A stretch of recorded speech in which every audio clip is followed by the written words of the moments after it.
నమస్తే అండి. ఇది తిప్పతీగ. అందరికీ తెలిసున్న మూలికే ఇది. దీని ఆకు చూడండి, హార్ట్ టైప్లో ఉంది. గుండెకి చాలా అద్భుతంగా పనిచేస్తుంది. అనేక విషయాలకి విరుగుడు. ఇందులో దుంప వచ్చే రకం ఉంటుందండి, వేరు వచ్చే రకం ఉంది. ఈ దుంప కానీ వేరు కానీ నలిపి నీళ్ళల్లో పెట్టి పిసికేసి వదిలేస్తే ఆ నీళ్ళల్లో అడుగుని తెల్లటి పౌడర్ చేరుతుంది అనమాట. దాన్ని గిలోయ్ సత్వ అంటారు, అంటే తిప్పసత్తు అంటారు. ఇది తిప్పతీగ కాబట్టి తిప్పసత్తు అంటారు. దీన్నే అమృతవల్లి అంటారు. ఇది అమృతం, నిజంగా అమృతమే.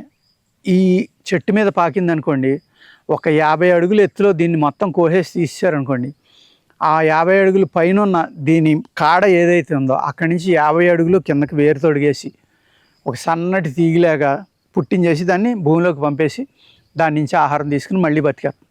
చావులేదన్నమాట. ఇది సాధారణంగా చావదు. మీరు ఈ కాడ తీసి నేలమే పాడేయండి, అలాగే ఒక 6 నెలలు తర్వాత దానికి మట్టి తగిలినా నీళ్లు తగిలినా వెంటనే మొలిచేస్తుంది. అంత బాగా దీంట్లో జీవం అనేది ఉంది కాబట్టి మన వాళ్ళు దీన్ని అనేక రకాల మెడిసిన్స్లో ఉపయోగంగా దీన్ని తీసుకున్నారు. ఈ తిప్పతీగ అనే కాడ ఏదైతే ఉందో ఈ ముదురు కాళ్ళు తీసుకోవాలండి. లేతే కాకుండా ఇలాంటి ముదురు కాళ్ళు తీసుకుని ఈ ముదురు కాడ యొక్క ముక్కలు ఒక అరంగుళం కాడికి కట్ చేసిన ముక్కలు ఒక 5 నుంచి మీ శరీర తత్వాన్ని బట్టి బరువును బట్టి ఒక దెబ్బేసి ఒక గ్లాసు నీళ్ళలో వేసేయండి. కొంచెం చితక్కొట్టి సాయంత్రం పడుకునేటప్పుడు వేయండి. ఉదయం లేచి దాన్ని గుడ్డతోటి వడపోసుకుని ఆ వాటర్ తాగేయండి. చేదుగా ఉంటుంది. తాగలేని వాళ్ళు ఏం చేస్తారంటే కొద్దిగా ఏదైనా తేనె లాంటిది కలుపుకొని తాగండి. ఇది తీసుకోవడం వల్ల మీకు బీపీ కంట్రోల్ అవుతుంది, షుగర్ కంట్రోల్ అవుతుంది. లివర్కి ఒక మిరాకిల్ మెడిసిన్ ఈ తిప్పతీగ అండి. ఈ ఆకులు ఏవైతే ఉన్నాయో ఈ ఆకులు తీసుకుని మీరు నూరుకుని ఇది 2 తులాలు ఉదయం పరగడుపున మజ్జిగతోటి 2 ఉండల కింద చేసుకుంటే బాగా జిగురుగా ఉంటుంది. గొంతుకులో వేసుకుంటే మెత్తగా దిగిపోతుంది. మజ్జిగతోటి కనుక మీరు ఎర్లీ మార్నింగ్ ఒక వారం నుంచి ఒక నెల కనుక దీన్ని పేస్ట్ కనుక వాడుకుంటే ఎన్ని సంవత్సరాల నుంచి ఉన్న పసిరికలైనా సరే, అంటే మనం ఆయుర్వేదంలో కామిర్లు అంటాం కదా మనం వాడుక భాషలో, దాన్ని ఏమంటారంటే జాండిస్ అంటారు ఇంగ్లీష్లో. ఈ జాండిస్ అనేది కంట్రోల్ చేయటంలో ఒక అద్భుతమైన పాత్ర ఈ తిప్పతీగ యొక్క ఆకు పోషిస్తుందండి. గిలోయ్ సత్వ కూడా లివర్ని శుద్ధి చేస్తుంది, సమూలం పనిచేస్తుంది. నేను ఈ వీడియోలో చెప్పినట్టుగా చిన్న చిన్న ముక్కలు చితక్కొట్టి నీళ్ళలో వేసి ఎర్లీ మార్నింగ్ ఆ నీళ్లు తాగడం వల్ల బీపీ, కొలెస్ట్రాల్, లివర్కి సంబంధించిన వ్యాధులు, రక్తశుద్ధి, ఎప్పుడైతే రక్తశుద్ధి అయిందో ఆ రక్తశుద్ధి వల్ల బీపీ, కొలెస్ట్రాల్ కంట్రోల్ అవుతాయి. కొంతవరకు పూర్తిగా తగ్గిపోతాయని నేను చెప్పట్లేదండి, ప్రయత్నించండి. ఏ మూలిక కూడా అందరికీ ఒకలాగా పనిచేయదు. మీ శరీర తత్వాన్ని బట్టి, మీకు దాని మీద ఉన్న నమ్మకాన్ని బట్టి, దాని మీద ఉన్న ప్రేమ, అంటే దాన్ని ఏం చేయండి, చేదుగా ఉందని తిట్టుకుంటా వికారంగా మొహం పెట్టి తప్పదనుకున్నట్టుగా తాగితే కనుక మీ బ్రెయిన్ నుంచి నెగిటివ్ సిగ్నల్స్ బాడీకి వచ్చి ఆ మూలిక పనిచేయదండి. దాన్ని ప్రేమతోటి, ఎస్ నా ప్రాణానికి కష్టం వచ్చింది, ఆ ప్రాణానికి ఉన్న కష్టాన్ని తగ్గించుకోవాలి అనుకుంటే కనుక ఇది చక్కగా పనిచేస్తుంది. కాబట్టి ప్రేమతోటి, దాని మీద నమ్మకంతో, దానికి అవసరమైతే దండం పెట్టుకుని దాన్ని ప్రార్థించి నాకున్న జబ్బుని తగ్గించు, నువ్వు నాకు అమృతం లేక పనిచేయని మనం వేసుకుంటే ఏ మూలికైనా సరే మీకు అమృతం లేక పనిచేస్తుంది. ఎందుకు అంటే ఇక్కడ మీ బ్రెయిన్ నుంచి మీ బాడీని నడిపించే బ్రెయిన్ ఏదైతే ఉందో దాని నుంచి పాజిటివ్ సిగ్నల్స్ అనేవి మీ శరీరం అంతా వెళ్తాయి. కాబట్టి మూలిక శక్తి ప్లస్ ఆ పాజిటివ్ థాట్, మీ శరీరాన్ని కంట్రోల్ చేసేది మీ బ్రెయినే. కాబట్టి దాని నుంచి వచ్చే మంచి సిగ్నల్స్ వల్ల చాలా గొప్పగా, అంటే ఒక 50% పనిచేసి మూలిక 110% పనిచేస్తుంది. అంత డిఫరెన్స్ ఉంటుందన్నమాట.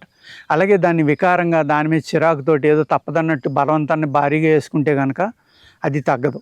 ఎక్కడైనా కొంతమందికి తగ్గొచ్చు. వాళ్ళకి ఎలా తగ్గుతుందంటే వాళ్ళ కర్మ అనేది అయిపోయింది కాబట్టి అది అప్పుడు ఏది వేసుకున్నా వాళ్ళకి పనిచేస్తుంది. నేను కర్మ సిద్ధాంతాన్ని నమ్మేవాడిని కాబట్టి ఈ విధంగా చెప్తున్నాను. నమ్మని వాళ్ళు ఉంటే నేనేం చేయలేను. ఇది కాంట్రవర్సీ స్టేట్మెంట్ కూడా కాదు. నమ్మేవాళ్ళు నమ్మండి, నమ్మని వాళ్ళని ఎవరో నమ్మించలేరు. అంచేత ఈ తిప్పతీగ అనేది అనేక రకాలుగా మనకు ఉపయోగపడుతుంది. పుష్యమి ఆదివారం నాడు దాని వేరును కనుక తీసి ఆ వేరు మెత్తగా నూరి పేస్ట్గా చేసుకుని నీళ్ళల్లో కలిపి ఆ నీళ్లు వడపేసుకుని గోరువెచ్చటి నీళ్లు తాగాలన్నమాట. శాస్త్రంలో ఏం రాశారంటే అనేక అద్భుతమైన ఆయుర్వేద గ్రంథాల్లో ఆ రోజున కనుక దాని యొక్క వేరు పేస్ట్ నీళ్ళలో కలుపుకుని 100 mlని వేడి నీళ్ళలో 12 గ్రాములు దీని పేస్ట్ కలుపుకోవాలి. చాలా చేదుగా ఉంటుంది, గటగట తాగేయటం. ఆ రోజు స్వీట్ తినకుండా ఉండాలి. వంకాయ, గోంగూర, గుమ్మడికాయ, బంగాళదుంప ఇలాంటివి తినకుండా ఉండి ఒక సాత్విక ఆహారం ఉప్పు కారం లేకుండా కనుక తింటే మీకు లివర్లో ఉన్న ప్రాబ్లమ్స్ చాలా వరకు ఒకే ఒక డోస్ తోటి తగ్గుతాయి.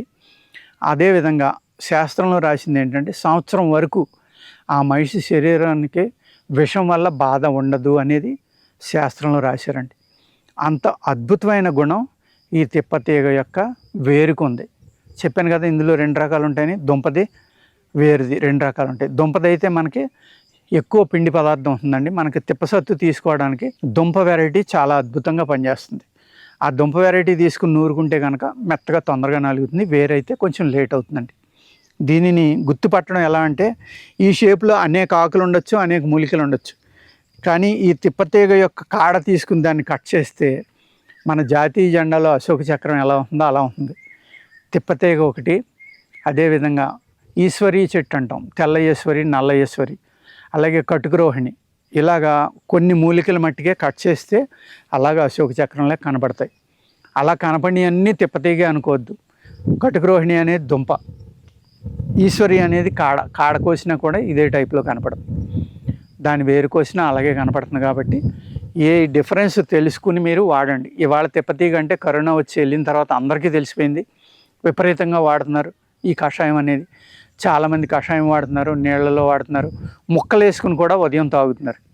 ఆ ముక్కలు వేసుకుని తాగే బదులు కొద్దిగా చిత్తకొట్టి వేసుకుంటే దాని యొక్క ఫలితం రెట్టింపు అవుతుందండి. అదేవిధంగా ఈ తిప్పతీగ బాడేటప్పుడు దీనిపైన పొరవటి ఉంటుంది, వేరు పైన, కాడ పైన ఇలా గట్టిగా నొక్కిలా అయితే ఆ పొరవుడు వచ్చేస్తుంది. ఆ పొరవుడు వచ్చేసిన తర్వాత వాడుకుంటే బాగా డార్క్ గ్రీన్లో ఉంటుంది అన్నమాట, లోపల వేరు కానీ కాడ కానీ. అలా వాడుకోండి. ఆ పై పొర అనేది తీసేయడం వల్ల ఇంకా అద్భుతంగా చక్కగా మీకు పనిచేస్తుంది. అంటే తిప్పతీగ కూడా శుద్ధి అయినట్లు లెక్క. అక్కడ ఆ పై పొరని మెడిసిన్లో వాడొద్దని గ్రంథాల్లో రాసి ఉంది, అదే నేను చెప్తున్నాను.